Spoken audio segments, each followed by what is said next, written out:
अस्सलाम वालेकुम। कैसे हैं आप सब? बहुत शुक्रिया। मैं देख रहा हूँ ट्रैफिक जनरेट हो रही है। आज हमारे साथ जो मेहमान हैं, बहुत खूबसूरत शख्सियत, उनकी बड़ी शफ़क़त, उनकी बड़ी मेहरबानी कि उन्होंने एक ही बार में मुझे वक़्त दे दिया। मैं बहुत शुक्रगुज़ार हूँ अमजद इस्लाम अमजद साहब का। मैं हमेशा कहता हूँ कि ऐसी शख्सियत का तारुफ़ जो है, कम से कम मुझे ज़ेब नहीं देता। नईम बुखारी साहब, उसके बाद खालिद अनम साहब, आज अमजद इस्लाम अमजद साहब, they are very accomplished people. हमारा असासा हैं ये सब लोग। और उनका तारुफ़ आप शायर के नाम से जानते हैं, ड्रामा निगार के नाम से जानते हैं, कॉलमिस्ट हैं। उसके अलावा प्राइड ऑफ परफॉर्मेंस उन्हें मिला, सितारा इम्तियाज़ उन्हें मिला in recognition of his services. अभी टर्की में उनको अवार्ड मिला, नेशनल अवार्ड गवर्नमेंट की तरफ से। कुछ 70 से ज़्यादा किताबें मुख्तलिफ वो लिख चुके हैं। एक समंदर हैं जो हमारे सामने आज हैं और हम उनसे सवाल-जवाब करेंगे।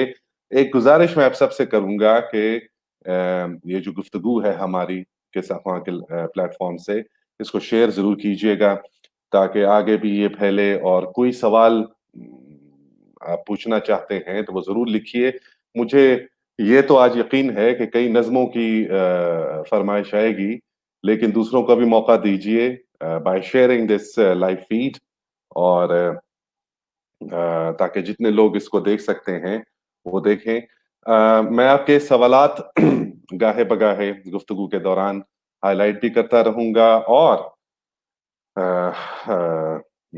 साहब से पूछता भी रहूँगा और वो जैसे शफ़क़त फ़रमाते हैं, वो साथ-साथ जवाब भी देते रहते हैं। देंगे यकीनन, ठीक है। मैं साहब से 1 मिनट उनको लाइव ले लूँ।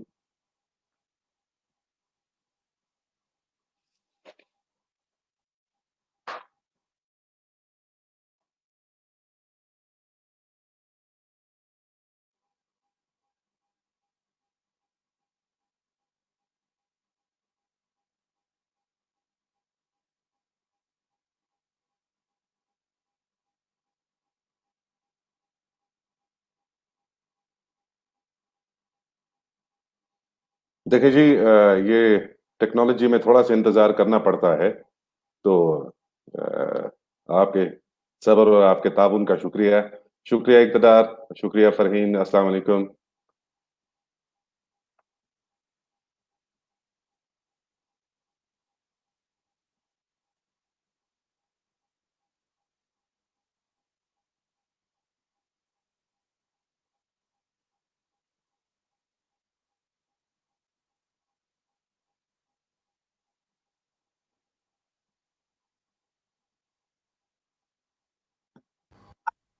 जी, सर अस्सलाम वालेकुम। अस्सलाम वालेकुम जी। सर कैसे हैं आप? फाइन, फाइन, फाइन जी, अल्लाह सर करम, बहुत अल्लाह करम। शुक्रिया वन्स अगेन। मैं सबके सामने आपका शुक्रिया अदा करना चाहता हूँ कि आपने आज ये वक़्त दिया हमें और आपकी मेरी गुस्ताखी की वजह से तो काफ़ी अरसा हो गया मुलाकात नहीं हुई क्योंकि लाहौर भी ख़ैर एक आना मुश्किल था, मेरा नहीं आ सका। लेकिन अब मैं बहाना ही बना रहा हूँ, इसे यही समझ लीजिए, छोटा समझ के माफ़ कर दीजिए। वो आपकी मोहब्बत जो है ना, वो जो आप मेरी नज़्में कभी-कभी पढ़ते हैं, वो उनके ज़रिए मुझ सर तक पहुँच जाती है। वैसे उनके अलावा सर भी सर वो अब मौके की मुनासबत से पिछले दिनों जब ये शुरू हुआ, ये कोरोना वाला सीज़न और एक अजीब ही शहर का माहौल था, तो फिर वो आपकी एक नज़्म थी जो मैंने पढ़ी थी, ये शहर न था ऐसा, ये लोग ना थे ऐसे। वो बिल्कुल जो हालात के मुताबिक एक नज़्म थी सर, वो कब की लिखी, वो आज काम आई सर, मतलब अभी इन हालात के मुताबिक। मैं देख रहा था ताहिदा कि किसी खातून ने फेसबुक पे था कि ये जो सर, इंसानी ज़हन है ना, बाज़ सर, कॉनोटेशन बाद लफ्ज़ ऐसे होते हैं कि जब वो सर, आप हैमर करते हैं ना उसके दिमाग पर, तो एक सर, ख़ास तरह का वो एक रिएक्शन और फिर वो रिएक्शन बिल्कुल, जो है वो बार-बार तकरार से कुछ ख़ास तरह की फीलिंग्स आपके और डिप्रेशन। तो वो बड़ी अच्छी बात है। उसने कहा ये जो कोरोना है ना, ये लफ्ज़ ये मुश्तक सर, है क्राउन से। तो क्राउन अच्छा, बेसिकली तो ताज इसमें एक अपनी ब्यूटी है। इसी तरह उसने बिल्कुल सर। बताया कि जब सूरज जो है ये एक्लिप्स करता है टोटल, तो इसके गिर्द जो एक हाला बनता है उसको भी कोरोना कहते हैं। वाह, तो देयर आर वाह! बच्चे ना पॉजिटिव साइड भी चीजों की हैं देखते हैं। और ये सर और अगर सर मुझे यार, बिल्कुल बिल्कुल सर, प्लीज प्लीज। हाँ नहीं, मैंने कहा कि अगर हम यही आज जो बातचीत कर रहे हैं, तो चूंकि जी हम सर, लोग इसी फेज से गुजर रहे हैं, तो हमें इस तरफ भी देखना चाहिए कि लफ्जों की जो पॉजिटिविटी है, उसके बिल्कुल अंदर जो सर। लफ्ज की अपनी कुवत है, फिर वो कुवत हमें ताकत।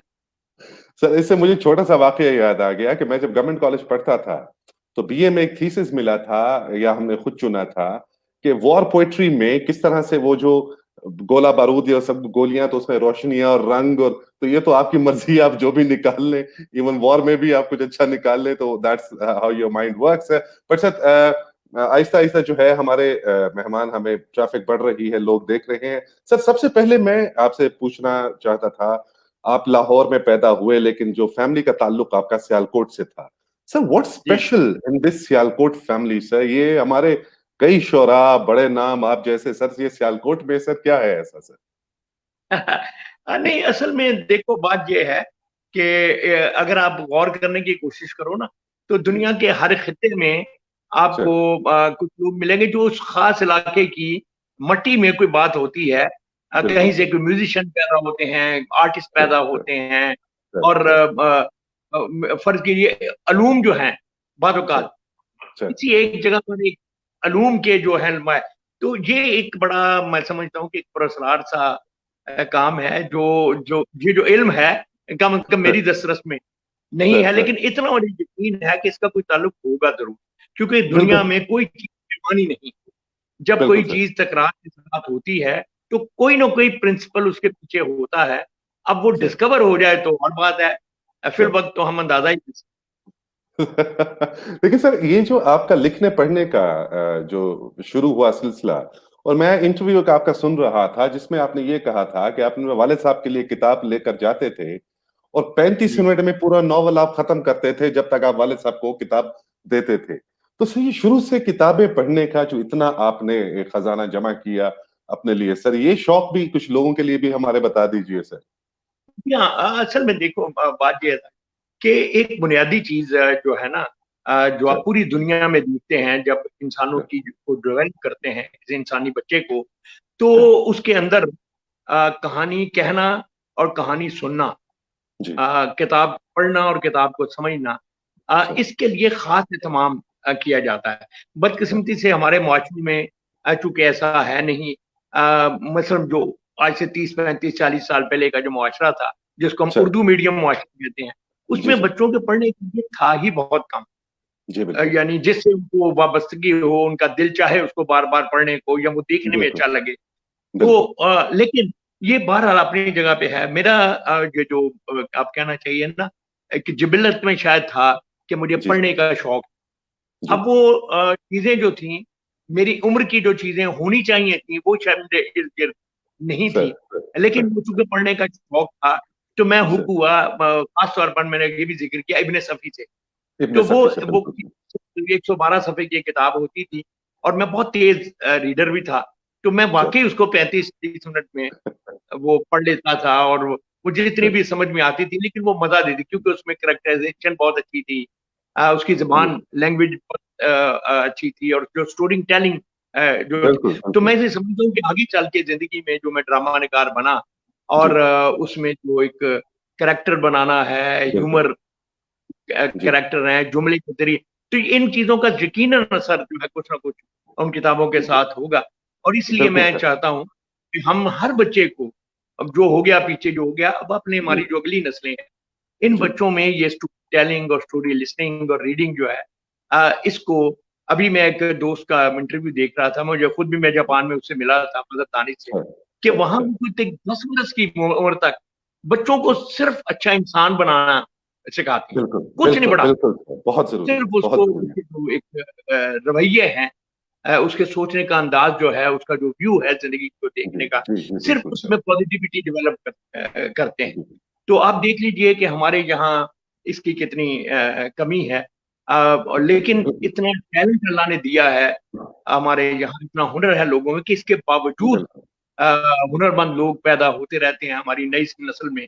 आप देखते सर हैं कि एक से एक गुणी बच्चा पैदा होता है। अगर जी इनको ज्यादा अच्छी फुटिंग दी जाए, फजा दी जाए, तो फिर आप खुद अंदाजा कर सकते हैं कि ये क्या क्या सर माँ की और मौत से कर। इसमें आपकी अपनी ग्रोथ में आपने जिक्र किया अपनी खाला का, जो देख तो नहीं सकती थी लेकिन वो आपको कहानियां सुनाती थी। तो वो जो ओरल जी हाँ, ट्रेडिशन था सर कहानियां सुनाने का सर, आप खुद आपने जिक्र बिल्कुल किया कि उसका एक बड़ा इंपॉर्टेंट रोल था आपकी जिंदगी में सर, बिल्कुल। बिल्कुल बिल्कुल, मैं अर्ज कर रहा था ना, ये उन चंद चीजों में से एक चीजें थी। मैंने फिर जो मेरे अंदर का आप कह लीजिए अच्छा रीडर था, या जी आगे चल के जो एक राइटर बनने वाला था, वो जी फिर बिल्कुल अपनी मर्जी की चीजें ढूंढता रहता होगा। बिल्कुल यानी मुझे बिल्कुल। पता तो नहीं है, लेकिन अब मैं कभी गौर करता हूँ कि जी मैं क्यों खाला के नजदीक ज्यादा बैठता था। सर। अब और भी बच्चे थे, कहानी तो वही थी, एक जी ही कहानी सुनाती थी, तो जी मैं वो कहानी क्यों इतने शौक से सुनता था। तो कोई जी ना कोई चीज तो डिफरेंट होगी, जी बिल्कुल इसका बिल्कुल मतलब ये है। तो बिल्कुल। वो जो डिफरेंट चीज थी, जिसका पता मुझे उस वक्त नहीं था, लेकिन आगे सर चल के हुआ, तो मैं ये समझता हूँ कि ये फैसिलिटी जो है, ये जी प्रेमिसेस हर बच्चे को मिलना चाहिए, मिलना ताकि चाहिए वो सर। बेहतर फैसला कर सके जो आगे चल के उसने क्या। सर वैसे अजराह तफन्नुन वो ये भी बता दीजिए, आपके उस्ताद आपको एक लक़ब दिया था उन्होंने, कहानियों की मशीन सर कि जिस तरह आप कहानी हाँ, सुनाते थे सर। अच्छा ताजा, देखो नहीं कितनी अच्छी बात थी। आप भी, जी मेरा ख्याल है कि आप शायद उस इससे थोड़ा सा टच किया होगा आपने, जी कि जब हमारे सरकारी स्कूलों में जैसे भी थे बेचारे, टीचिंग स्टाफ जैसा था, करिकुलम जो भी थे, लेकिन अ, बंदे को बंदा बनाने के लिए थोड़ा बहुत काम वो करते थे। तो उसमें बिल्कुल ये हमारा बिल्कुल जो अदब टाइप पीरियड होता था, जो स्कूलों में बिल्कुल। कॉलेजों में आकर गालिबन उसको क्या पीरियड उसका नाम अच्छा था, वो होता था। तो उसमें था कि जो एक्स्ट्रा करिकुलर है, जी जी एक्टिविटीज हैं, जी ट्यूटोरियल, जी मुझे याद है ट्यूटोरियल पीरियड जी उसको कहते हैं। तो ये जो थी, मैंने जिस स्कूल में पढ़ता था, मुस्लिम मॉडल हाई स्कूल में, उसकी एक सर। खूबी तो ये थी कि हमारे महबूब अला जो हमारे बहुत बड़े आप इकोनॉमिस्ट समझिए हुए हैं, सर उनके सर वालिद सर। साहब हमारे मास्टर अच्छा अजीज एम ए उनको कहते थे। तो अच्छा सर। वहां ये फैसिलिटी रखी थी कि वहां बज़्म अदब का पीरियड होता था, जी और उस जी बज़्म अदब के पीरियड में बच्चों को जो भी वो टूटा फूटा कहना चाहते हो, उसके लिए उनको एक 40-45 मिनट का एक पीरियड जो है वो मिलता था। तो मैं अच्छा चूंकि वही खाला वाली जो है वो सुन के आता था, तो गालिबन जो मुझ में स्टोरी टेलिंग का एक हुनर था, जिसका जी मुझे जी पता नहीं था, सर मगर सर वो उसने वो मुझे थोड़ा-सा फैसिलिटेट करता था कि मैं जाके सर। स्टेज पे खड़ा खड़ा हो जाता था। अच्छा और फिर अच्छा स्टेज पे खड़ा होकर यहाँ से फिर मेरा अपना काम शुरू होता था कि मैं अच्छा अपनी अकल के मुताबिक उस कहानी को री-एडिट करता। अच्छा। जो वाह। कहानी मैं सुन के आता था, उसको जी मैं हाँ जी हाँ जी। री-एडिट करता था अपने ख्याल के मुताबिक, कि ये जो मेरे सामने ऑडियंस है, जी टारगेट ऑडियंस जिसको हम आगे चल के बिल्कुल बोलते हैं, अब बिल्कुल बिल्कुल बोलते हैं, बिल्कुल। ये टारगेट ऑडियंस जो है, इसको कैप्चर करने के लिए या इसको कहानी के साथ चलाने के लिए मुझे कहाँ से कुछ बढ़ाना है, कहाँ से कुछ काटना है, वगैरह वगैरह। तो ये बिल्कुल चीजें भी मैं साथ साथ करता था, जिन्होंने आगे चल के जिंदगी में मेरा बहुत साथ सर। दिया, क्या और बात इसीलिए वो है मुझसे सर। मुझे जी कहानी। जी जी सर, सवालात तो बहुत है और आते रहेंगे, और अभी से सर फरमाइशें भी शुरू हो गई हैं, आपके जो फैंस हैं हमारे पास गाहे बगाहे, और कई नज़्मों की फरमाइश, मोहब्बत की एक नज़्म है, मोहब्बत की तबीयत में, ये बहुत से नाम आ रहे हैं हमारे सामने। मैं सबसे पहले सर आपसे गुफ्तगू मजीद चले, एक कोई नज़्म जो आप सुनाना चाहें, जो आजकल के ज़माने में आपने लिखी हो सर, तो मैं आपसे गुज़ारिश करूँगा कि अगर कोई नज़्म हमें सर सुना दें अपनी सर ताज़ा-तरीन। मैं देखता हूँ अभी जो आजकल लिखी हुई जी सर, बिल्कुल, बिल्कुल। उनमें एक ये नज्म है, ये भी आइडिया वही है जो तकरीबन मेरे ख्याल में होमर के जमाने से लेकर जब तक हमें शायरी का सुराग मिलता है, जी तकरीबन सर, हर सोचने वाला शायर जो है, वो किसी जी। ना किसी तरह से ये बात जरूर करता है, अपने सर, अपने सर, रंग में, अपने फॉर्म में। सर, तो प्लीज़ ये सर। एक नज्म है, उसका उन्वान ही है दिल की क्या बात करें। दिल की क्या बात करें। दिल की वाह! क्या बात करें, किसी बिगड़े हुए बच्चे की तरह एक ही जिद पे अड़ा बैठा है। वाह, वाह, वाह, दिल वाह, की वाह, क्या वाह! बात करें, बात करें। किसी बिगड़े हुए बच्चे की तरह एक ही एक जिद ही पे अड़ा बैठा, चाहता है कि कभी जिसकी तखलीक है वो, चाहता है कि क्या कभी है कि नहीं, जिसकी जिसकी तखलीक तख्लीक है है। वो, उस मुसव्विर को वो ऐसे देखे जी। जैसे वो उसकी देखे, वाह, वाह, वाह! सर ज़रा मुकर्रर फिर को इरशाद वो कीजिए ऐसे सर। देखे जी, जैसे वो उसकी तरफ देखता है, वाह! उससे कुछ वाह, बात वाह! करे, छू के उसे देख सके। वाह वाह उससे वाह। कुछ बात करे, बात करें। छू छू के कर। उसे देख सके, हर किसी रंग को वो उसकी नजर से देखे, वाह। हर किसी उसकी रंग को नजर। वो उसकी नजर से देखे, और ये जान सके उसको जिस आखिरी मंजर में अमर होना है वो बना है कि नहीं। वाह वाह वाह वाह वाह सर वाह। हर किसी रंग को वो उसकी नजर से देखे और ये जान सके उसको जिस आखिरी मंजर में अमर होना है वो बना है कि नहीं। जो वाह। भी रंगों के लकीरों के खमों पेच में हैं उसके चेहरे के नकूश, उनके बारे में भी फैसला कोई हुआ है कि नहीं। वाह वाह वाह फैसला भी। वाह वाह सर वाह। जो भी रंगों के लकीरों के खमों पेच में हैं उसके चेहरे के नकूश, उसके बारे में अभी फैसला कोई हुआ है कि नहीं। उसको तस्वीर से मतलब तो नहीं है लेकिन, वाह। उसको तस्वीर से तस्वीर से मतलब तो नहीं मतलब तो है नहीं लेकिन है लेकिन। ये तमन्ना है कि बस एक लम्हे को सही खुद को उस अनबने मंजर में कहीं देख सके। वाह वाह ये सर वाह तमन्ना है कि कमाल सर। बस एक लम्हे को सही खुद को उस अनबने मंजर में कहीं देख सके। वाह नक्शगर की बसारत से वरा है तो चलो, नक्शगर वाह उसकी वरासत ने नक्शगर उसकी बसारत से वरा है तो चलो, बिलमुकाबिल न सही वाह उसको तस्वीर के पैकर में कहीं देख सकते। वाह वाह वाह बिलमुकाबिल वाह न वाह सही वाह वाह वाह सर उसको तस्वीर के तस्वीर के पैकर में। पैकर में कहीं देख सके। वाह वाह। आखिरी शेर ऐसा है, कौन कौन बतलाए उसे ये वो सूरत है किसी तौर जो मुमकिन है। कौन बतलाए इसे लाओ से। ये वो सूरत है किसी तौर जो मुमकिन ही नहीं। किसी मंजर के मुकद्दर में नहीं खुद को वो देखने वालों की तरह देख सके। वाह किसी वाह खुद मंजर को के वो। मुकद्दर ही किसी मंजर के मुकद्दर में नहीं खुद को वो देखने वालों की तरह देख सके। वाह। किसी कतरे के तसव्वुर में नहीं आ सकता, किसी कतरे के ये तसव्वुर तसव्वुर में में नहीं। नहीं आ सकता कि वो दरिया से जुदा हो के भी दरिया देखे। वाह वाह वाह वाह सर कि किसी दरिया से तसव्वुर जुदा में नहीं होकर आ भी। सकता कि वो दरिया से जुदा हो के भी दरिया देखे। कैसे वाह मुमकिन है, कैसे मुमकिन है तमाशे को तमाशा दे। वाह वाह वाह अरे वाह सर क्या। कैसे कि मुमकिन वो है कि दरिया से जुदा तमाशे को हो तमाशा देखे। कि वो दरिया से जुदा हो के भी दरिया देखे। कैसे मुमकिन है तमाशे को तमाशा देखे। आखिरी बंद है वाह इसका, दिल सर से ये कौन कहे, वाह। दिल से ये कौन कहे कौन कहे। नक्श के हाथ में होती है कहाँ नक्शगरी। वाह दिल वाह। से ये कौन कहे कौन कहे। नक्श के हाथ में होती है कहाँ नक्शगरी। अक्स आईने के अंदर तो उतर सकता है, अक्स वाह आईने आईने के के अंदर अंदर तो उतर। उतर सकता है। नहीं मुमकिन कि वो खुद अपना ही चेहरा देखे। वाह नहीं अक्स मुमकिन कि आईने वो के खुद अंदर अपना तो ही। उतर सकता है, नहीं वाह। मुमकिन कि वो खुद अपना ही चेहरा देखे।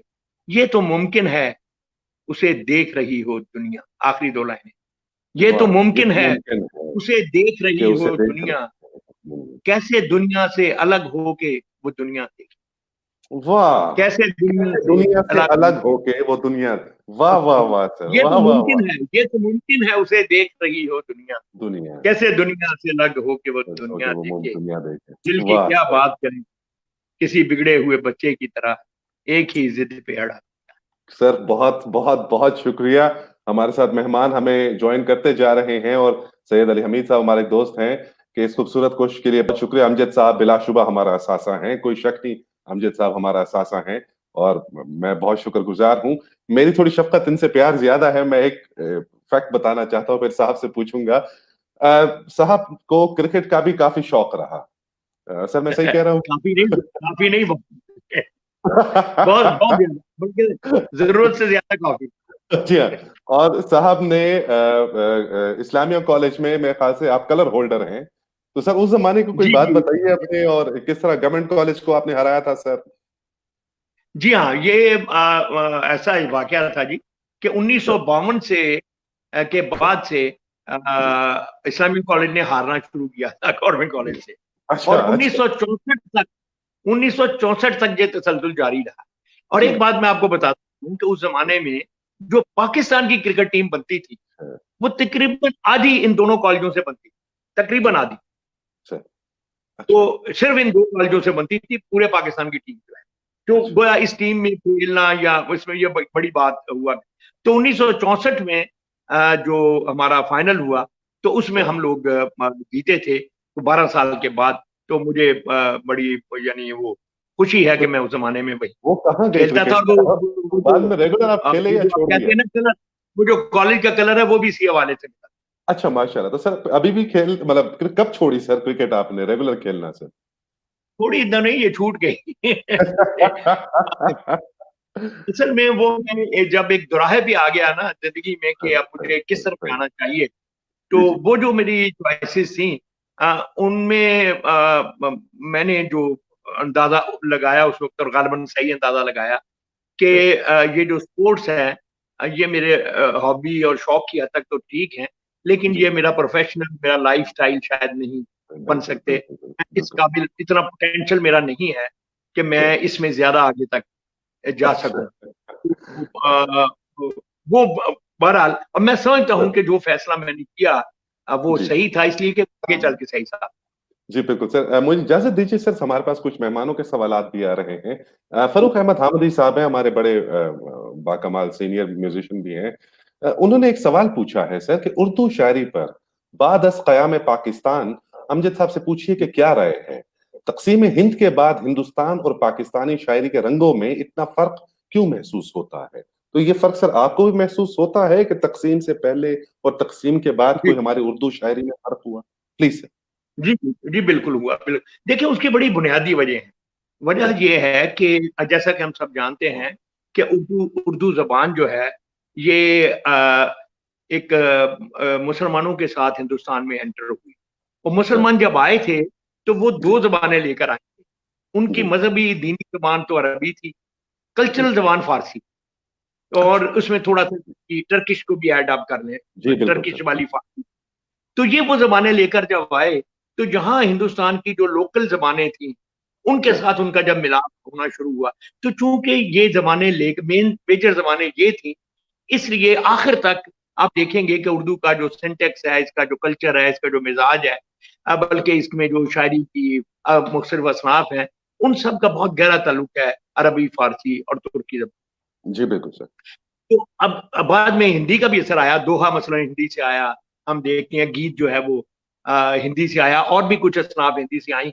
लेकिन जी, जो जिसको कहना चाहिए ना एक तसल्लुत या जी। एक ज़्यादा हिस्सा वो, और वो जो गैर मुस्लिम शायर थे, हिंदू बहुत सारे भी शायर उर्दू में शायरी करते जी, थे, जी, जी, वो भी बिल्कुल। उस ज़बान के जो मिज़ाज था, जनरल मिज़ाज, उसके अंदर रह के शायरी करते थे, तो वो भी मुसलमानों ही की तरह की शायरी करते थे। जी, यही सही। वजह है कि जब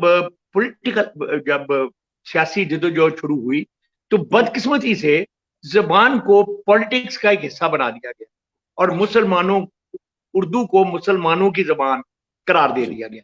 ये उस ज़माने बिल्कुल। में आपको पता है जी, बिल्कुल सर। शुद्धी और टूटन और इस तरह की बहुत सारी मूवमेंट जो बिल्कुल। 1930s में चल रही थी, अब वो जी, आगे चल के ज़बानों में भी उन्होंने खास तरह का तासुब पैदा कर जी, दिया। जी, जिसका नतीजा ये निकला कि जब पाकिस्तान बना, तो जो हमारी उस वक्त के कांग्रेस जमात थी, उन्होंने एक तरह से ये एस्टेब्लिश कर दिया कि ये मुसलमानों की जबान अच्छा। थी जो हमसे ज्यादा हो गई। जी, अब जो हमारी बोलचाल की जबान है, जो हमारी मकामी जबानें हैं, उनमें से उसको हम हिंदी जिसको वो कहते हैं। अब बिल्कुल। हमारे वाकया ये है कि वो हिंदी में स्क्रिप्ट तो उनका अपना था, इसमें जी, कोई शक नहीं, हिंदी स्क्रिप्ट था, लेकिन पोइट्री वगैरह में जो तसल्लुत था वो सारा उसी जबान का था जिसमें फारसी और अरबी ज्यादा है। जी, नतीजा ये हुआ बिल्कुल। कि इंडिया में जो लोग रह गए या चले गए, वो उनको उनकी जो ऑडियंस थी वो बदल गई। पाकिस्तान में जी, जो ऑडियंस बाकी गई, इसकी जबान के जवाल के बावजूद उसका रिश्ता जो है वो अरबी और फारसी और तुर्की से था। लेकिन वहां जो जी, लोग गए, मिसाल के तौर पे मेरे बहुत सारे इंडियन शायर दोस्तों से बाहर ज़ाहिर दुनिया भर में मुशायरों में बिल्कुल। मिलते हैं, ये बात होती है तो वो एक बड़ी पते की बात कहते हैं।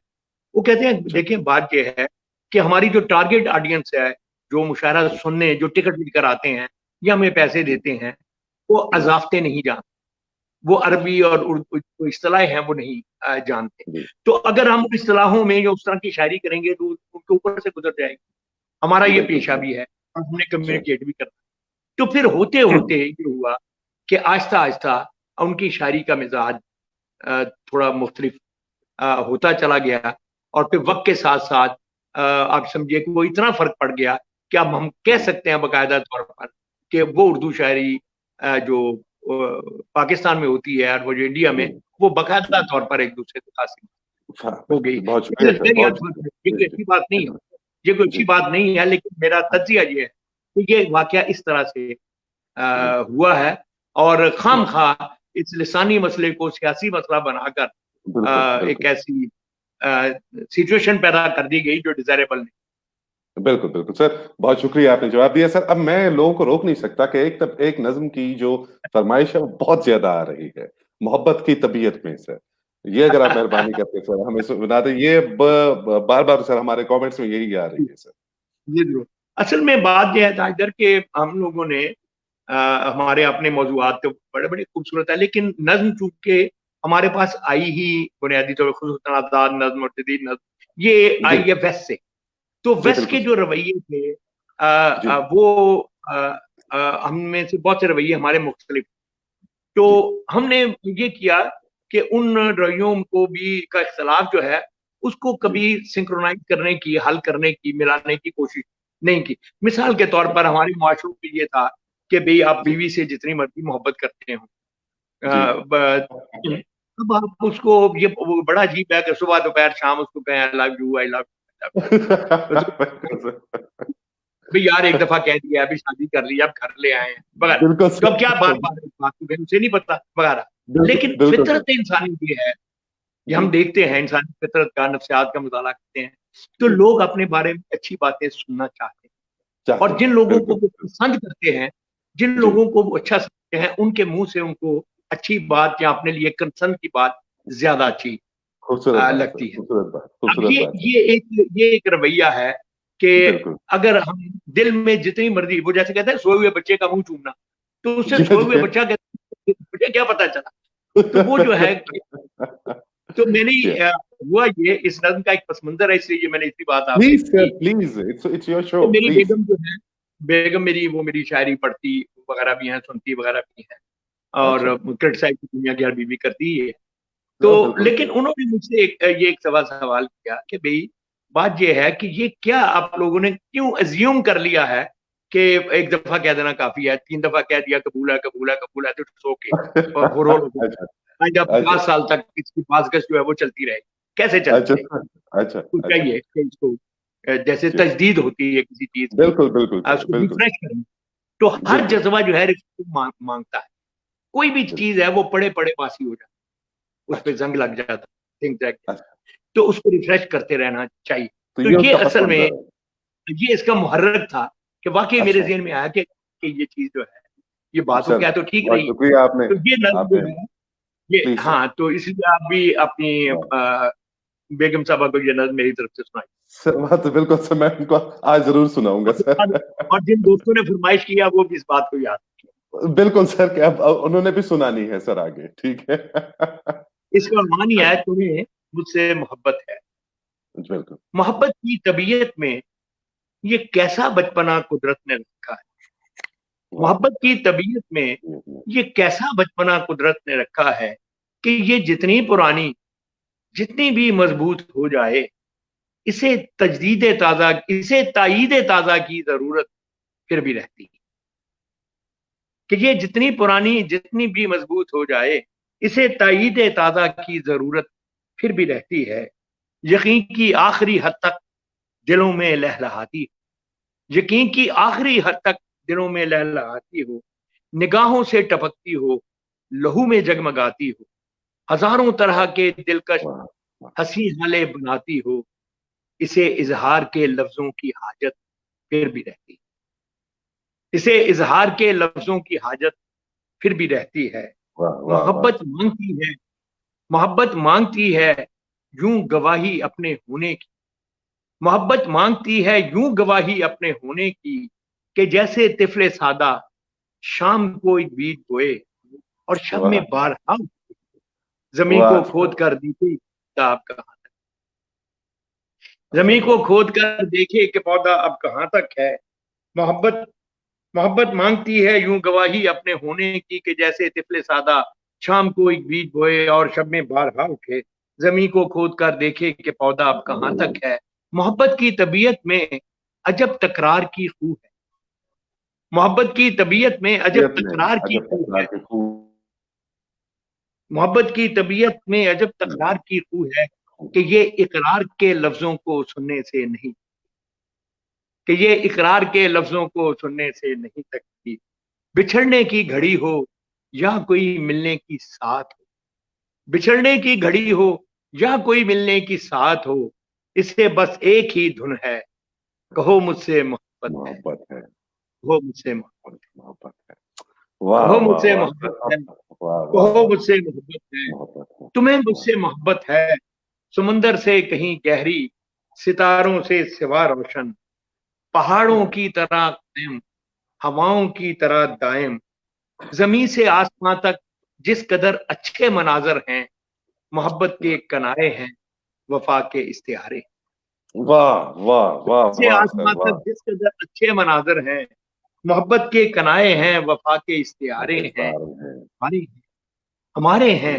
हमारे वास्ते ये चांदनी रातें संवरती हैं, सुनहरा दिन निकलता है, मोहब्बत जिस तरफ जाए जमाना साथ चलता जमाना साथ चलता है। वाह है। वाह मोहब्बत वाह जिस वाह तरफ वाह। जाए जमाना साथ जमाना चलता साथ है। चलता सेकंड पार्ट है है। इसका, कि कुछ प्लीज सर। ऐसी बेसुकूनी है वफा की सरजमीनों में, कुछ वाह। ऐसी बेसुकूनी है वफा की सरजमीनों में, कि जो अहले मोहब्बत को सदा बेचैन रखती है, कि वाह जैसे फूल खुशबू, कि जैसे हाथ में पारा, कि वाह जैसे शाम, कि जैसे वाह वाह फूल में, कि जैसे हाथ में तारा, कि जैसे, कि जैसे शाम। हाथ में पारा, कि जैसे शाम का तारा। वाह मोहब्बत करने वालों की सहर रातों में रहती, वाह मोहब्बत वाह। करने वालों की वालों की सहर सहर रातों में रातों रहती में है। रहती है। वाह। गुमा के शाख्तों में आशियां बनता है उल्फत का, गुमा के शाख्तों में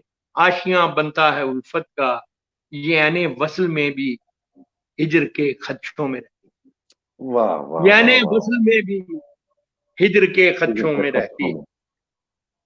और आखिरी बंद है इसका, कि मोहब्बत के मुसाफिर जिंदगी जब काट चुकते हैं, मोहब्बत के मुसाफिर जिंदगी जब काट चुकते हैं, थकन की किरचियां चुनते वफा की अजरकें पहने, वाह थकन की वाह वाह। किरचियां चुनते चूहे। वफा की अजरकें पहने, समय की रह गुजर की आखिरी सरहद पे रुकते हैं, तो कोई डूबते सांसों की डोरी थाम कर धीरे से कहता है, ये सच है ना, हमारी जिंदगी एक दूसरे के नाम की। तो कोई डूबते सांसों की डोरी थाम कर धीरे से कहता है, ये सच है ना, हमारी जिंदगी एक दूसरे के नाम लिखी थी। धुंधलका सा जो आंखों के करीबो दूर फैला है, इसी का नाम चाहत है। तुम्हें मुझसे मोहब्बत थी, तुम्हें मुझसे मोहब्बत है। ये मोहब्बत की तबीयत में ये कैसा बचपना था, सर, की गूज तबीयत में ये बम्प। तो कहते हैं रोंगटे खड़े हो जाना सर, गूज बम्प। बहुत बहुत शुक्रिया सर, आपने ये इनायत की। मैं आप सबसे गुजारिश करूंगा, जो आपके स्क्रीन पे एक बटन है शेयर का, इसको फैलाइए और ज्यादा, ताकि और भी जो हमारे दोस्त हैं इसको देख सकें। और आज खुशकिस्मती अमजद साहब हमारे साथ हैं। सर मैं बहुत बहुत शुक्रिया। एक सर आपके ड्रामों की तरफ अब आना चाहता हूँ सर, कि आप बरज़ख भी आपने लिखा, फिर वारिस भी आया सर। कैरेक्टराइजेशन आपने शुरू से जैसे स्टोरी टेलिंग सुनी, जो एक ट्रेडिशन था, अ, उससे आप गुजरे, वो किरदार आपने तख्लीक किए सर। वो दौर कितना मुश्किल था या कितना मुख्तलिफ है शायरी लिखने से सर, ये आप काइंडली आपसे जानना चाहते हैं। देखिए, बात ये है कि ये जितनी भी फॉर्म्स है ना, जी। ये मतलब आप समझ लीजिए लिटरेचर की जो फॉर्म्स हैं वो भी, जी। और बाकी फनून लतीफा भी है। किसी ने एक बड़ी मजेदार बात की कि जैसे पुरानी इंडियन फिल्मों में होता था ना, कि शुरू जी। में तीन भाई बिछड़ जाते थे किसी वजह से, और जी सारी सर। फिल्म में वो बिछड़ जाते थे और एंड पे मिल जाते। जी तो सर, उसने कहा, बिल्कुल। ये जितने फनून लतीफा है ना, ये एक ही जी। माँ के बिछड़े हुए बच्चे हैं। बिल्कुल ऐसे ही, ऐसे ही, उनकी ऐसे ही, माँ ऐसे एक ही। है, ये बिछड़े हुए अपने अपने इलाकों में घूम रहे हैं, लेकिन इनमें से बिल्कुल ऐसे। बहुत सारी चीजें कॉमन है। बिल्कुल ऐसे, तो बिल्कुल ऐसे ही। मैं ये समझता हूँ कि ये जो ड्रामा था, ये शायद जी, मेरे अंदर कहीं पहले से मौजूद था। अब मैं अच्छा, बरसख की नज़्में जब पढ़ता हूँ, जी, तो मुझे महसूस होता है कि बहुत से ड्रामे के एलिमेंट जो हैं, वो इन जी, नज़्मों में मौजूद हैं। हालाँकि अच्छा, ना मैंने ये से लिखी थी और ना लिखते अच्छा, वक़्त मुझे पता था कि मैं ड्रामे की अच्छा, कोई जो इंस्ट्रूमेंट इस्तेमाल कर रहा हूँ। अच्छा, मिसाल के तौर पे उसमें एक नज़्म है, उसका नाम ही है एक तबाहशुदा जहाज़ की कहानी। अच्छा, अब ये आप अच्छा, प्लीज़, प्लीज़। एक नैरेटिव है, एक तरह का नैरेटिव है ना पूरा, तो उसमें कुछ कैरेक्टर हैं, कुछ वाक़यात हैं, उसका एक स्क्रीन प्ले है, तो ऑलमोस्ट वो ड्रामे की फॉर्म में लिखी हुई है। तो अब ये जो चीज़ थी, ये मेरे अंदर मेरी शायरी में तो आ रही थी, जी, लेकिन मुझे पता नहीं था कि ये जो ड्रामे की फॉर्म है, इसको भी मैं लिखने की कैपेबिलिटी रखता हूँ। यहाँ मैं इसी अच्छा, बहाने से अभी अपने हमारा इसी महीने में जो मेरा एक बहुत प्यारा दोस्त दुनिया से गया, अतर शाह खान, उसको जी, मैं जी, जी, याद उसको मैं याद करना चाहता हूँ कि जी, मेरे सर। अंदर ये जो ड्रामा निगार था, इसको सबसे पहले उसने डिस्कवर किया। अच्छा, अत्तर शाह खान। वो पहला जी, आदमी था जिसने मुझे ये ना सिर्फ यकीन दिलाया कि मैं ड्रामा लिख सकता हूँ, बल्कि मुझे उकसाया भी इसके लिए कि अच्छा, तुम लिखो, तुम्हें एक फितरी टैलेंट है। ये यूनिवर्सिटी में, मैं यूनिवर्सिटी मैगजीन का एडिटर था, हाँ, महवर जी, जी, बिल्कुल। उसका नाम था। पंजाब और यूनिवर्सिटी अतर का शाह उस है जमाने में, मैगज़ीन था जिसपे आप अतर शाह एडिटर थे। जर्नलिज्म में पढ़ा करता था। जी, अतर शाह जर्नलिज्म में पढ़ता था, उस वक्त भी टीवी में लिख रहा था। तो वहां से अच्छा, मेरी उसकी दोस्ती हुई और उस दोस्ती के नतीजे में आहिस्ता आहिस्ता उसने मुझे कन्विंस कर लिया कि मैं जी, ड्रामा लिखूं। लेकिन जाहिर है उस जमाने में ना कोई एकेडमी थी, ना कोई और किताबें थी, ना कोई मटेरियल मिलता था इससे जिससे आप ये चीजें सीख सकें। अब ये है कि स्क्रीन प्ले क्या होता है, मुकालमा कैसे लिखा जाता है, जी, किस तरह कहाँ सीन को हमने ब्रेक करना है, किस तरह मोमेंटो बनाना है, कहानी कहाँ से। तो ये सारी चीजें जो हैं ये वो हुनर होते हैं, जब आप किसी फील्ड के अंदर जाते हैं, फिर आपको जी। उसकी नज़ाकत का या उसके स्ट्रॉन्ग पॉइंट्स का पता चलता है। तो मुझे भी अच्छा, टाइम लगा इस काम में सर ये कि यहाँ पे एक सीखने में। ज़ैली ज़ैली सवाल करने की इजाज़त दें कि वो एक नेचुरल है, फितरी है कि रिजेक्शन शुरू में ज़्यादा होती है। तो सर कितनी मेहनत जी, करनी पड़ी आपको भी सर पीटीवी पे बहुत ये आपके ड्रामे जी, सर? बहुत ज़्यादा, बहुत ज़्यादा। असल में उसकी वजह भी थी। कुछ अच्छा, कमज़ोरियाँ तो कुछ मेरी थी, कुछ चीज़ें मैं सीख जी, रहा था और कुछ 2 बातें और भी थी। एक तो ये है कि टीवी पे उस वक़्त कॉम्पिटिशन बहुत सख्त, क्योंकि जो जी, राइटर टीवी पे लिख रहे थे, वो ना सिर्फ माने हुए राइटर थे, बल्कि सब के सब मुझसे सीनियर थे। यानी उनका अच्छा, उनका टैलेंट भी था और उनका जी, तजुर्बा भी था। अब टैलेंट और तजुर्बे के इस बहुत अच्छे मजमूए के साथ एक यंगस्टर सिर्फ अपनी फितरी सलाहियत या खूबी के साथ जब जगह बनाने की कोशिश करेगा, तो ज़ाहिर है उसको दिक्कत होगी। अच्छा, जो जो एक एस्टेब्लिश चीज़ें हैं, पहले मौजूद हैं सर और बिल्कुल, बिल्कुल, फिर ये है कि लेकिन मैं ये समझता हूँ कि मुझे इंतज़ार बहुत करना पड़ा, बहुत, और उसमें फ्रस्ट्रेशन के बड़े लंबे-लंबे पीरियड भी आए। बिल्कुल लेकिन सर, उसका एक फ़ायदा भी हुआ। अब मैं देखता हूँ कि जी, वो एक तो ये है कि मेरी हिम्मत नहीं हारी। अच्छा, यानी जब मुझे यकीन हो गया कि मैं लिख सकता हूँ, तो फिर मैंने किसी की सुनी नहीं। मुझे कई अच्छा, लोगों ने कहा, टीवी के स्क्रिप्ट एडिटर जो थे दोनों, और लोगों ने भी कहा, "ओ यार तुम्हें नहीं लिखना आता, तुम शायरी-वारी करो, अच्छे पढ़े शायर हो, ये किस जी, काम में पढ़ो, ये नहीं आता।" लेकिन हाँ, जब मुझे यकीन हो गया और कुछ 2-4 दोस्तों ने यकीन दिलाया भी, जो मेरे जी, इर्द-गिर्द थे, तो फिर सर, मैंने इसको सीखने की कोशिश की और मैं ये अच्छा, समझता हूँ कि मुझे तकरीबन आप समझ लीजिए मैंने 68 में ड्रामा लिखना शुरू किया था अतर शाह के कहने पे। अच्छा, और मेरा अच्छा, पूरा ड्रामा जो 68 है में, टीवी पर वो, हाँ, पहला ड्रामा 73 में हुआ।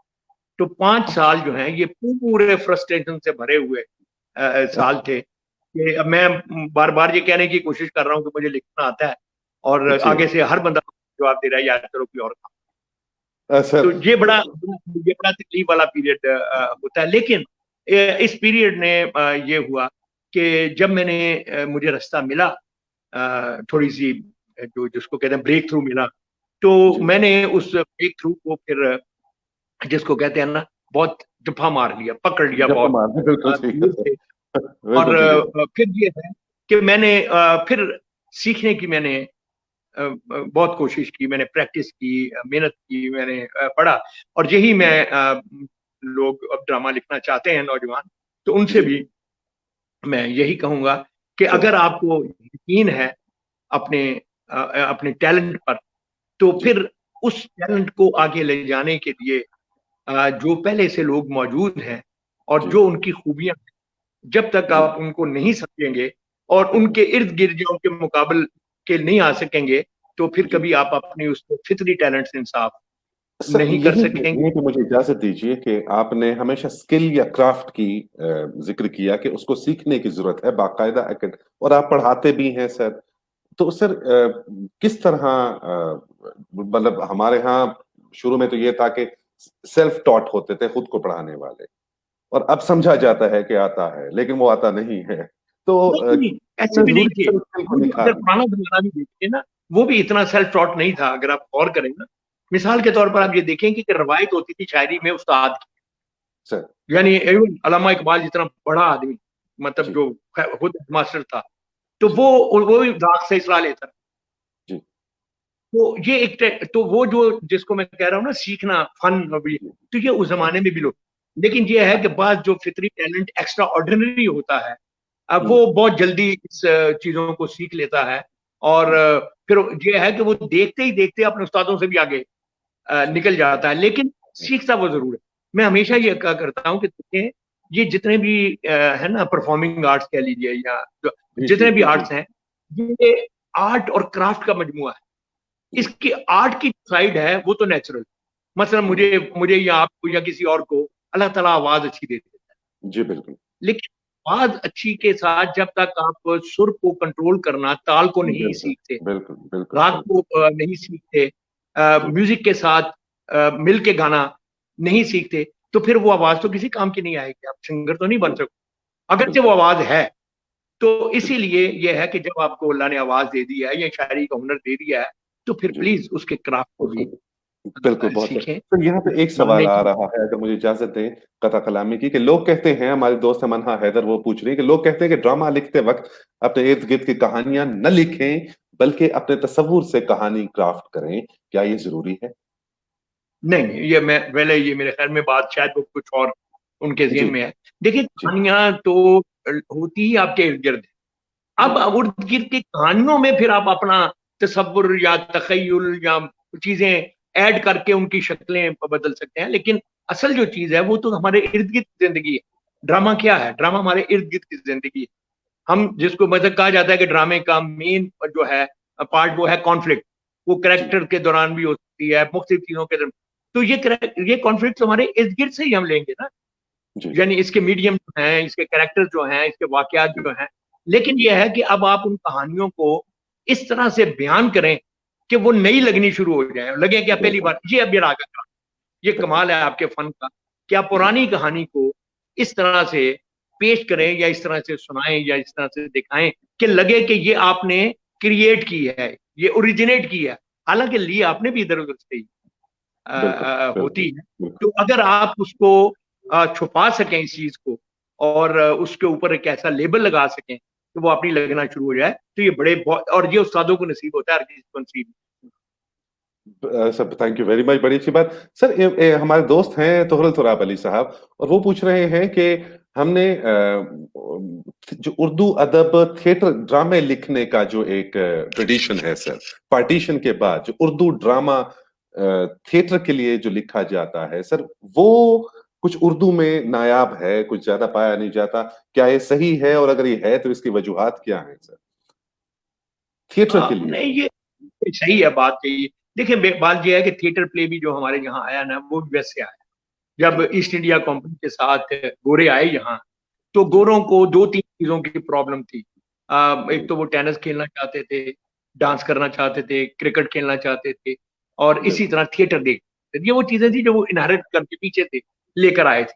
और जी, उनकी वजह से फिर सब कॉन्टिनेंट में आप देखते हैं कि पहले पारसी थिएटर कायम हुआ, और फिर थिएटर की मुख्तलिफ फॉर्म। लेकिन ये ज्यादातर थिएटर जो है ये बोरोड था, यानी अच्छा, अरबी फारसी हिंदी, अरबी फारसी हिंदी और अंग्रेजी, इनसे कहानियां जो हैं वो उर्दू में रिक्रिएट की गई या दोबारा लिखी गई। इवन जो अच्छा। हमारे उर्दू के हम आगा अशर कश्मीरी को जो इंडियन शेक्सपियर भी कहते थे, उनके भी ज्यादातर जी, प्लॉट जो हैं को लेकिन वो उनको लिखते एक खास अंदाज। अब हुँ, हुआ ये है कि इससे पहले के अंग्रेज के जाने के बाद थिएटर अपने पांव पे खड़ा हो सकता और अपनी शक्ल बना सकता नहीं। दो बिल्कुल, तीन नए मीडियम आ गए जी, जिनकी वजह से थिएटर को वो स्पेस नहीं मिल सकी और वो ऑडियंस नहीं मिल सकी और वो माहौल नहीं मिल सका, पर्टिकुलरली पाकिस्तान। इंडिया में चूंकि कलकत्ता में, मद्रास में, दिल्ली में, बॉम्बे में थिएटर की बड़ी मजबूत रवायतें थी। स्ट्रीट थिएटर भी वहाँ होता था और मुख्तलिफ तरह के थिएटर्स थे। हमारे यहाँ ये इक्का दुक्का थिएटर थे, फैसलाबाद में कहीं एक वो करते थे, एक लैलपुर कॉटन मिल वाले करवाते थे, और इक्का अच्छा। दुक्का कराची में, लाहौर में छोटे छोटे। मुझे याद है, फिर मैंने अपनी आंखों से देखा है। मुझे मोइन अख्तर अल्लाह बख्शे मरहूम बताया करता था कि कभी ऐसी परफॉर्मेंस जिसमें 150 से ज्यादा ऑडियंस हो, तो कहता हमारे आत्माओं फूल जाते, यानी इससे ज्यादा बंदे आते ही। छोटे अच्छा। छोटे हॉल हुआ करते थे जिनमें वो जी जी। परफॉर्म करते थे। तो उसमें हुआ ये कि ओरिजिनल थिएटर जो के लिए लिखने की रवायत जो है, वो उसकी तरफ हमारे पुराने राइटर कम आए। आप देखेंगे इंतजार साहब ने कुछ लिखा, कुछ बानो कुर्सिया ने लिखे, कुछ जी और जी एक जी। दो लोग हैं जो जो जो सीरियस राइटर थे और उन्होंने थिएटर के लिए लिखा। वरना अतीकुल्लाह शेख और कमाबंद रिजवी और इसी तरह के लोग जो थे, जो अदरवाइज बतौर राइटर मशहूर नहीं थे। लेकिन हुआ ये कि उसके साथ साथ फिल्म का फरोग शुरू हो गया। जी रेडियो ने एक बहुत सारी ऑडियंस ले ली, जी, बिल्कुल सही। और उसके साथ ये दो चीजें जो थी, ये फिर टीवी ड्रामा आ गया। जी तो इन बिल्कुल। चीजों ने जाकर थिएटर की जो एक तो ऑडियंस पहले से कम थी, फिर हमने कोई इनोवेटिव थिएटर यहाँ लोगों ने कम लिखा, तो इस वजह से फिर उस ये हुआ कि फिर उस थिएटर के लिए बजाय इसके कि हम यानी राइटर ऑडियंस के लिए लिखें, ऑडियंस ने अपने लिए लिखवाना शुरू कर दिया। ये यानी वो सर बड़ी लोग बेहतरीन बात है कि ऑडियंस ने लिखवाना शुरू कर दिया सर। बिल्कुल, अब फरमाइश वो पे। ड्रामा बेचारा थोड़े से बजट से वो ड्रामा होता था, जी बेचारी वो कास्ट भी बड़ी बेचारी गरीब सी जी होती थी। जी तो कोई ऐसा ड्रामा जिसमें लोग बड़ी टिकट लेकर आए या ज्यादा जी। आए, तो वो उनके लिए समझे कि रोजगार का वसीला हो जाए। अब बिल्कुल। ऑडियंस हमें मिलनी शुरू हुई। वो लोग जो खाते पीते, कोई कह लीजिए ताजर किस्म के लोग, शाम को नहा धोकर दुकानें बंद करके आते थे, तो कहते थे हमें हंसाओ। हाँ। यानी ड्रामा, इसलिए ड्रामे का मतलब उनके लिए होता है कि हंसाओ, लो भी हम तफरी के लिए आए हैं। तो इससे ये चीजें अभी तक मुझे याद है। अल्लाह बख्शे मोइन अख्तर ने जो बताया, वो कहता जी। है कि हम एक दफा कराची में एक थिएटर था, तो वहाँ मेमन कम्युनिटी जो है, वो जी हमारे बेहतर एक वो कस्टमर होते थे, क्योंकि वो फैमिली के साथ आते थे। तो अच्छा। एक फैमिली आती थी, हम 10 बंदे टिकटें खरीदते थे, तो वो यानी हम उनके भर चलते थे, तो हमें उनका ख्याल भी बहुत रहता था। तो कहता है कि मैं जब नया नया थिएटर पे आया, तो वो एक फैमिली आगे बैठी हुई थी और बहुत हंस रहे थे और पेट पकड़ पकड़ के और बड़ा एंजॉय कर रहे थे। आखिर में ड्रामा जब खत्म होने लगा, तो अमूमन कॉमेडी ड्रामे में एक होता है कि आखिरी 2-4 मिनटों में एक इस्लाही सी तकरीर की जाती है, ड्रामा जी खत्म हुआ हाँ जी होता है। हाँ जी हाँ जी तो हाँ एक जी। इस्लाही सी तकरीर होती है कि झूठ नहीं जी बोलना चाहिए, किसी का हक नहीं मारना बिल्कुल चाहिए, वगैरह वगैरह। बिल्कुल अब वो कहता है कि मैं, वो मेरे इज्जत में थे डायलॉग।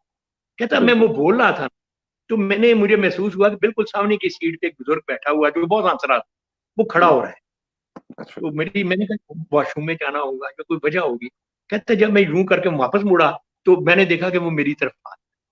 अब मैं बहुत घबराया भी, एम्बेरस भी हुआ। कहता जब मैं उसके करीब पहुंचा, तो मुझे कहने लगा, मोइन भाई ड्रामा व्रामा बहुत हो गया, अब कुछ हंसाओ मसाओ ना। अच्छा। तो तो हुआ ये कि पहले, अब हंसने में कोई जुर्म वाली बात नहीं है, लेकिन जी।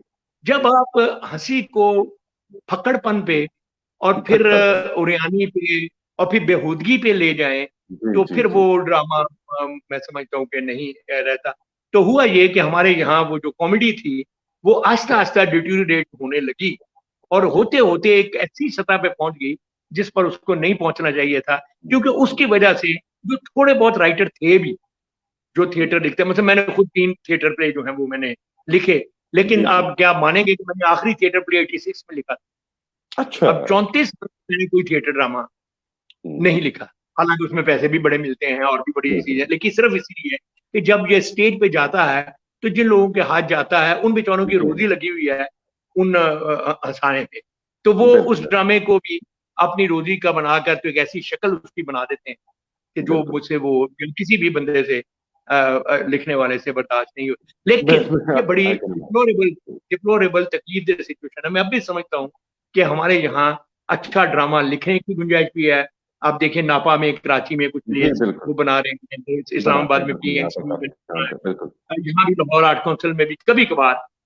जी। तो अगर इन ड्रामों को प्रमोट किया जाए, यानी आप कह लीजिए उन अदारों की मदद से जो जिनको इसीलिए फंड्स मिलते हैं, तो वो अगर इस तरह के थिएटर को फरोग देने की कोशिश करें तो अब भी अच्छा ड्रामा लिखा भी जा सकता है और पुराने नए राइटर भी आ सकते हैं और पुराने राइटर भी वापस आ सकते सर बहुत शुक्रिया। मैं इससे पहले कि मजीद मैं आगे जाऊं, मैं कुछ ऑडियंस के लिए एक चीज सर जो मैं हमेशा फख्र से अपने साथ रखता हूं।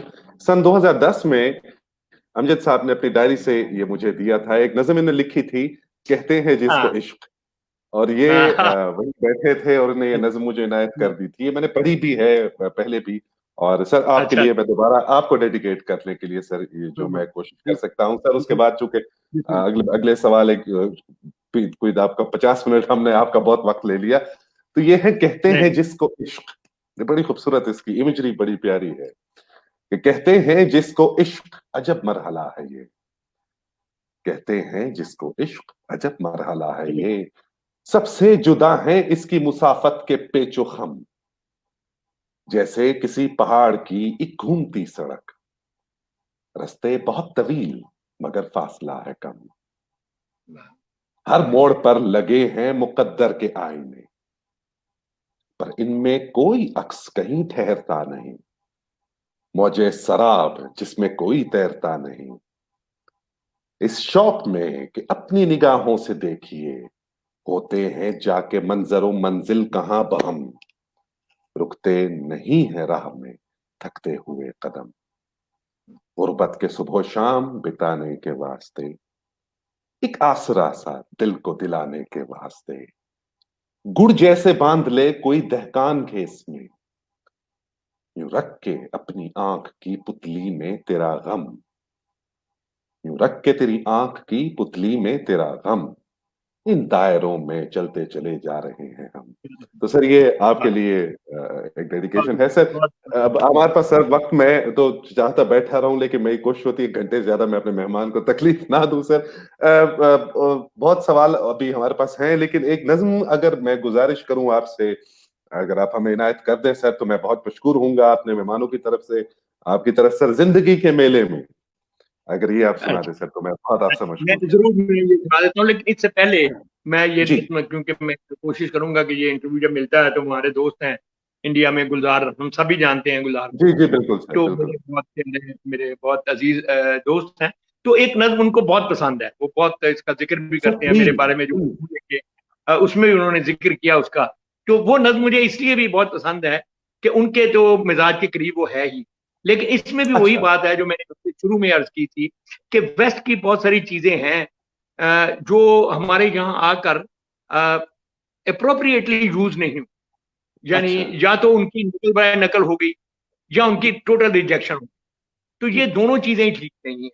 तो मिसाल के तौर पे आप देखें, हम अच्छा जो बियॉन्ड को मानने वाले लोग हैं, खुदा को मानने वाले, किताबों को मानने वाले या अच्छा ईमान रखने वाले, किसी अंदीदा कुव्वत पर रखने वाले लोग हैं, तो हम कंक्रीट से एब्स्ट्रैक्ट की तरफ जाते हैं। लेकिन आप देखेंगे बिल्कुल अंग्रेजी शायरी में, आप देखेंगे कि वो एब्स्ट्रैक्ट से कंक्रीट की तरफ जाते हैं, चीजों को, यानी चीजों को उनकी ज़ाहिरी शक्ल के हवाले से प्लेस करके फिर आगे बिल्कुल अपनी बात को बढ़ा।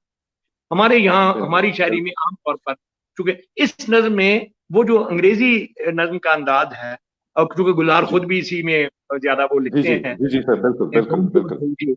अशिया के साथ इर्द गिर्द की जो प्रॉप्स हैं जिसको ड्रामे की कहते हैं, तो वो प्रॉप्स के साथ अपनी नज्म बनाते हैं।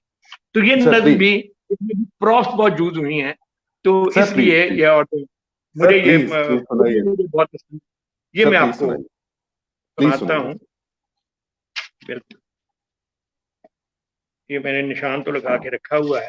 अच्छा जी, अच्छा इसका मान है, तो चल ए मौसमे गिरिया, वाह वाह वाह तो सर। चल तो ए मौसमे गिरिया, मौसम गिर गया। फिर अब की बार भी हम ही तेरी उंगली पकड़ते हैं, तुझे घर वाह लेके चलते वाह हैं। तो वाह चल ए वाह वाह, मौसमे मुझे गिरिया, घर लेकर चलते हैं, फिर वाह। अब की बार भी हम ही तेरी उंगली पकड़ते हैं, तुझे घर लेके चलते हैं। लेकर चलते हैं। वहां हर चीज वैसी है, कोई मंजर नहीं बदला। वहां हर चीज वैसी है, कोई मंजर नहीं बदला। तेरा कमरा भी वैसे ही पड़ा है जिस तरह तूने उसे देखा था, छोड़ा वाह था। वाह वाह वाह तेरा तेरा कमरा भी वैसे ही पड़ा है जिस तरह तूने उसे देखा था, छोड़ा था। वाह तेरे बिस्तर के पहलू में रखी उस मेज पर अब भी, तेरे बिस्तर के पहलू में रखी उस मेज पर अब भी वाह धरा है मग वो कॉफी का, कि जिसके खुश्क और टूटे किनारों पर अभी तक वसवसों और ख्वाहिशों की झाग के धब्बे नुमाया।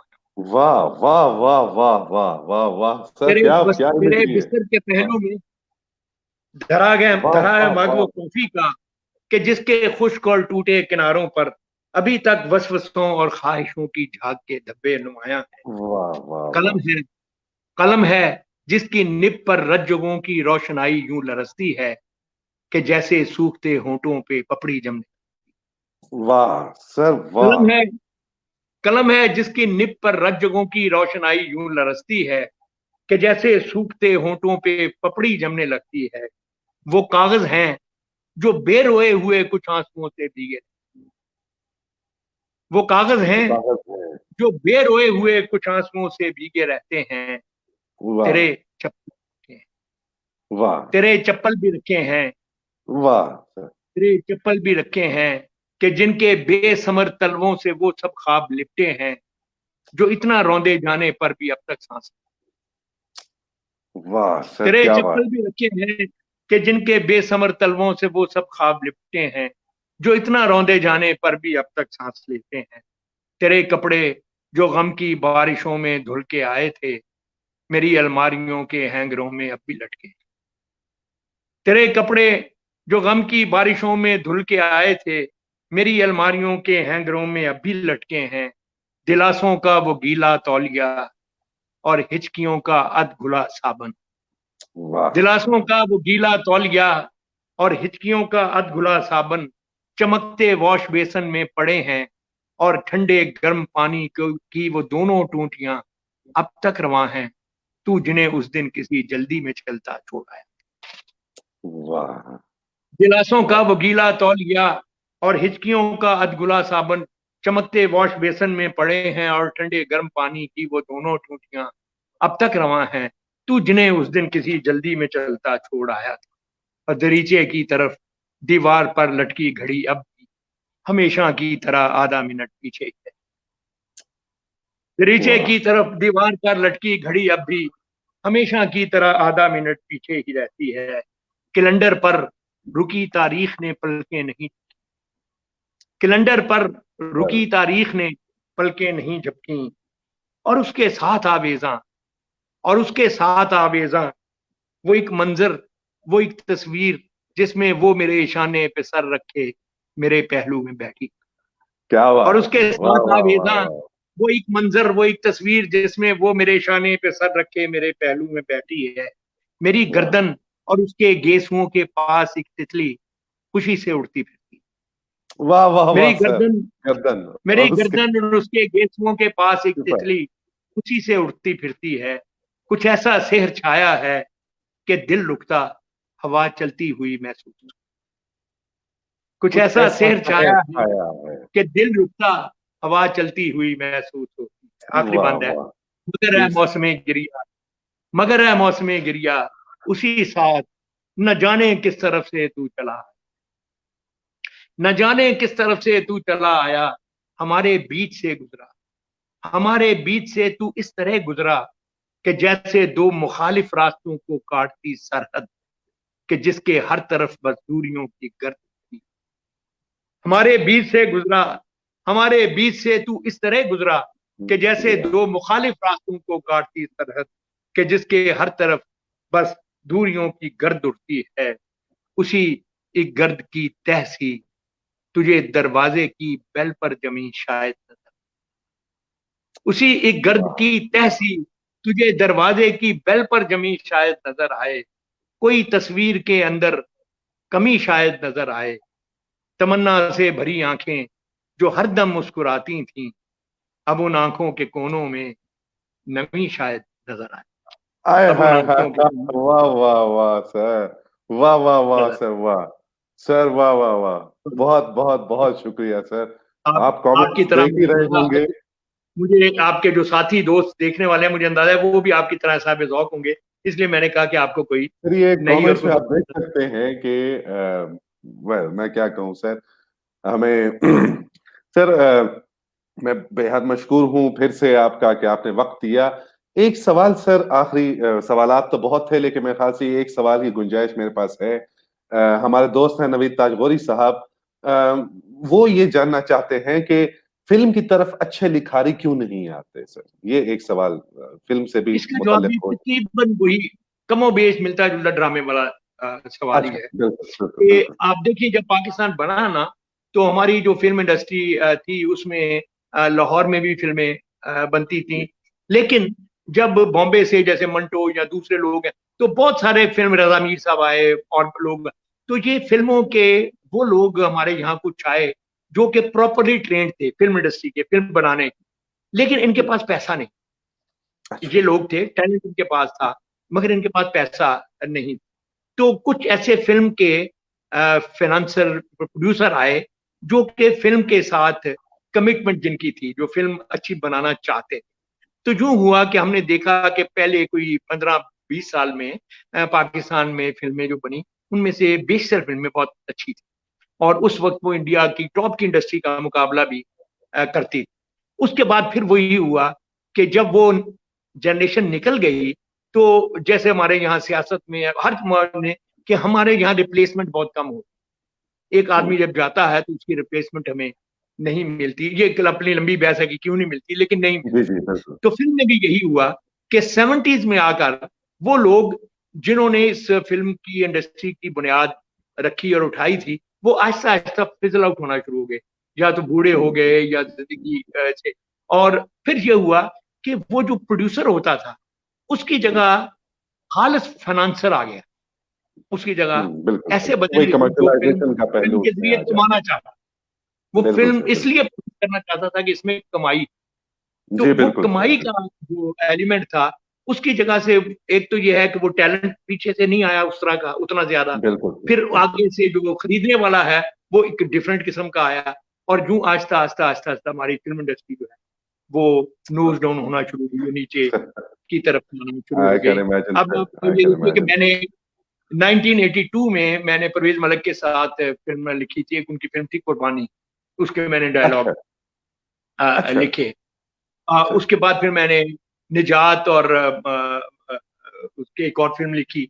फिर मैंने एवरन्यू की 2 फ़िल्में, चोरों की बारात और जो मर गया, जो डर गया वो मर गया, वो लिखी। अच्छा, और 2004 में मैंने आखिर डायलॉग शहज़ाद रफ़ीक की फ़िल्म हमारी सलाखें थी, उसके लिखे। लेकिन उसके बाद फिर मैंने इससे भी उसी तरह किनारा कर लिया जैसे मैंने आजकल ड्रामे से जी किया हाँ, हुआ है। तो मुझे दोनों जगह पे वो स्पेस नहीं मिलती, जहाँ मैं अपनी ऑडियंस के साथ वन टू वन बात कर सकूं और मेरी बात उन तक उस तरह से पहुंच सके। तो बिल्कुल। बदकिस्मती से ये दोनों चीजें हमारे यहाँ रूबा जवाल हैं, लेकिन मेरा ईमान है कि जवाल जो है उसका मुतजाद अरूज होता है। तो ना बिल्कुल, जवाल हमेशा रहता है ना अरूज हमेशा रहता है। नैरोज हमेशा तो रहता है, बिल्कुल। शायद हमारी जिंदगी में ही ये जो जवाल का दौर है ये खत्म हो और फिर एक उठान आए। अगर आई तो फिर मैं ड्रामा भी लिखूंगा, फिल्म भी लिखूंगा, लेकिन अच्छी फिल्म ना बनने की वजह जो है मेरे ख्याल में वो सर, यही है जो मैंने हिस्टोरिकल बैकग्राउंड आपको बताया। सर इक्का मैं तो अभी दुक्का तक भी तो अच्छी बनती, प्लीज़ जी सर? इक्का दुक्का भी अच्छी बनती हैं, मगर इक्का बनती है, दुक्का। बिल्कुल। इक्का-दुक्का सर, बिल्कुल सर। मैं वो कह रहा था कि मैं अभी तक आपकी वो नज़्म जो तो चले मौसम गिरिया उसके शहर में खोया हूँ सर, लाइक अभी तक it's there on my mind.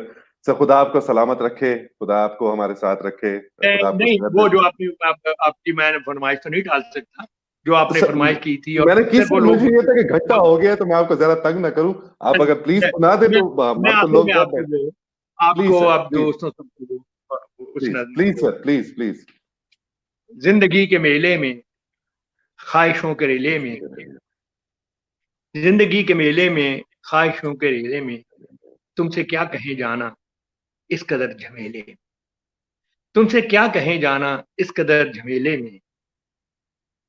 अब देखिए ये नज़्म थोड़ी-थोड़ी आगे-पीछे होना शुरू हो गई है, तो मैं यहाँ से इसको देख लूँ?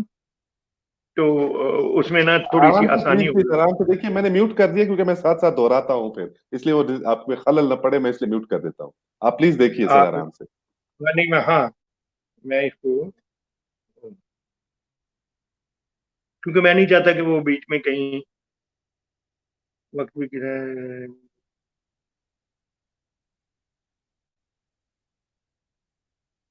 हाँ, ये है।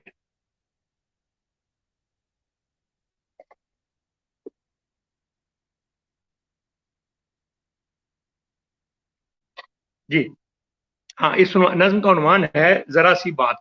जरा सी बात, बिल्कुल। जिन- हाँ, जिंदगी के मेले में, ख्वाहिशों के रेले में, तुमसे क्या कहें जाना इस कदर झमेले में। वक्त की रवानी है, वक्त की गरानी है, सख्त बेजमीनी है, सख्त लामकानी है। हिजर के समुंदर में तख्त और तख्ते की एक ही कहानी। हिजर के समुंदर में तख्त और तख्ते की एक ही कहानी है। तुमको जो सुनानी है, बात गो जरा सी है, बात उम्र भर की है।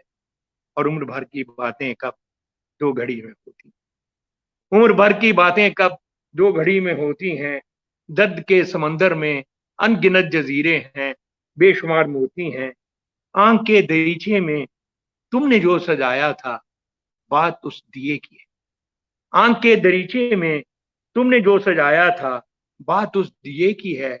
बात उस गिले की है जो लहू की खलवत में चोर बन के आता है, और लफ्ज की फसीलों पे टूट टूट जाता और लफ्ज की फसीलों पर टूट टूट जाता है। जिंदगी से लंबी है बात रत जगह की। जिंदगी से लंबी है बात रत जगह की है। रास्ते में कैसे हो बात तखलिए की। जिंदगी से लंबी है बात रत जगह की है। रास्ते वाह में वाह कैसे वाह। हो बात तखलिए की है। और तखलिए की बातों में गुफ्तगू इजाफी। तखलिए की बातों में गुफ्तगू इजाफी है। प्यार करने वालों को एक निगाह काफी। तखलिए की बातों में गुफ्तगू इजाफी है। प्यार करने वालों को एक निगाह काफी है। हो सके तो सुन जाओ एक दिन अकेले। हो सके तो सुन जाओ एक दिन अकेले में। जिंदगी के मेले में, ख्वाहिशों के रेले में, तुमसे क्या कहें जाना इस कदर इस झमेले। कदर से तुमसे क्या कहें जाना इस कदर। तुमसे क्या कहे जाना। सर आपने मुझे इज्जत दी, मुझे प्यार दिया, हम सबको प्यार दिया। मैं बहुत शुक्रगुजार हूँ आपका सर, आपने मुझे ये वक्त दिया। ये जो तीन चार कलाम होते तो बहुत कुछ है, लेकिन हम आप वक्त दे देते हैं, बहुत आपका शुक्रिया सर। मैं मेरी तरफ से अपने सारे दोस्तों को, देखने सुनने वालों को मेरा सलाम भी कहिए, आदाब भी कहिए, और साथ ये भी कहिए जिसको वो अंग्रेजी में कहते हैं ना, कीप योर चिन अप। ये जो चिन्ह की कोरोना चिन्ह हो रहा है ना, हाँ, बिल्कुल। ऊपर थोड़ा सा आंखों में आंखें डाल के ऊपर करके और जिम्मेदारी करके ये फीस दी। बाकी ये भी हो जो सके ये जिम्मेदारी सही। का पैगाम, जी जी जी सर, ये जो जिम्मेदारी का पैगाम साहब दे रहे हैं, इसमें जिम्मेदारी बहुत जरूरी है। And keep your chin up. हम हमारी सब दुआएं सर आपके साथ भी हैं, आपकी दुआएं भी हमारे साथ ही हैं सर। तो इंशाल्लाह सर, लाहौर आया तो अब की बार मैं मिस नहीं करूंगा सर, मैं जरूर हाजिर होऊंगा सर। चौखट पे सजदा बहुत होगा इंशाल्लाह सर। सर बहुत खुदा शुक्रिया, सलामत रहे सर, खुदा हाफिज सर, खुदा हाफिज, ना। खुदा हाफिज।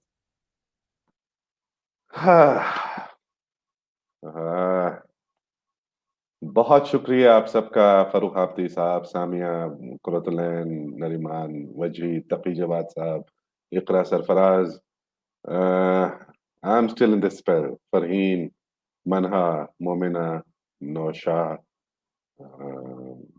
आम मसूद सिद्दीकी साहब, आप सब काली मोइन, बहुत शुक्रिया आप सबका कि आपने हमें ज्वाइन किया, हमारे मेहमान को इज्जत दी। यही हम कुछ कर सकते हैं इन मेहमानों के लिए, एक ऐसी शख्सियत को इज्जत दें और इनका प्यार लें।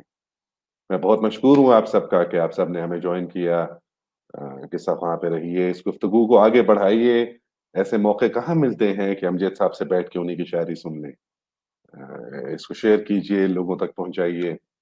और टिल देन आपसे मुलाकात होगी किसी और मेहमान के साथ। आई am still in that spell, I am still in that spell. खुदा हाफिज। सलामत रहिए। खुदा